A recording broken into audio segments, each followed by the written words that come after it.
دوستو اردو ادب کے آج کے اس ویڈیو میں آپ کے ساتھ شیئر کروں گی پنڈت رتن ناتھ سرشار کی تمام تفصیل۔ تو سب سے پہلے ان کا انداز دیکھ لیتے ہیں۔ پنڈت رتن ناتھ سرشار کا شمار اردو کے ممتاز ادیبوں میں ہوتا ہے۔ ان کی پیدائش لکھنؤ کے ایک کشمیری برہمن خاندان میں ہوئی تھی۔ ان کے والد کا انتقال سرشار کے بچپن میں ہی ہو گیا اور ان کی پرورش ان کی والدہ نے کی۔ ابتدائی تعلیم کے حصول کے بعد کالج میں داخل ہوئے، لیکن کوئی ڈگری حاصل نہ ہو سکی اور کالج چھوڑنا پڑا۔ پھر ضلع کھیلری کے ایک اسکول میں درس و تدریس کے فرائض انجام دینے لگے۔ لکھنے پڑھنے کا شوق بے انتہا تھا، کتابوں سے وابستگی ہمیشہ رہی۔ نتیجے میں وہ ہر حال میں اپنے وقت کے مسائل سے رابطہ قائم کیے رہے۔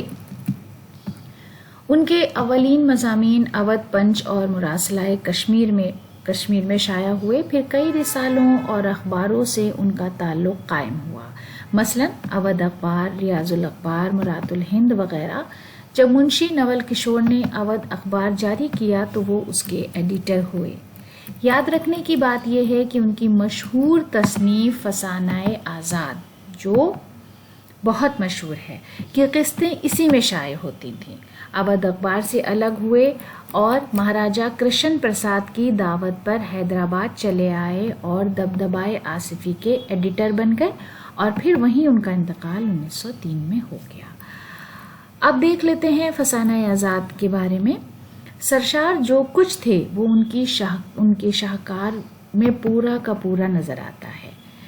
جس طرح وہ خود حاضر جواب تھے، بزلہ سنجی کے پیکر تھے، اسی طرح ان کے بعض کردار سامنے آئے ہیں، لیکن ایسے تمام معاملات میں معاشرے کے کیف و کم کو وہ فراموش نہیں کرتے۔ نتیجے میں ایک زوال آمادہ تہذیب ان کے فسانہ آزاد میں منعکس ہو گئی ہے۔ لکھنؤ جن حالات سے گزر رہا تھا اس کی تصویر دیکھنی ہو تو ان کی یہ تصنیف کافی ہے۔ اس کے دو کردار آزاد اور خوجی لکھنؤ کے معاشرے کی مکمل طور پر نمائندگی کرتے ہیں۔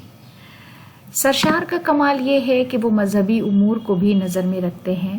دراصل معاشرے کی عکاسی کے لیے یہ ضروری ہوتا ہے کہ بیان میں شدت پیدا کی جائے، اور یہ شدت اس وقت زیادہ مؤثر ہوتی ہے جب مبالغہ اور اغراق سے مدد لی جائے، چھوٹی چھوٹی چیزوں کو بلند کر دیا جائے اور بلندیوں کو پست بنا دیا جائے۔ لازماً سرشار نے ایسا ہی کیا۔ نتیجے میں لکھنؤ کا معاشرہ دوسرے کرداروں کے علاوہ ان دونوں کردار میں سمٹ آیا۔ یہ بڑا ادبی کمال ہے، اور اردو فکشن میں بہت کم ایسے خوش قسمت فنکار ہیں جن کے کردار زندہ اور تابندہ ہیں۔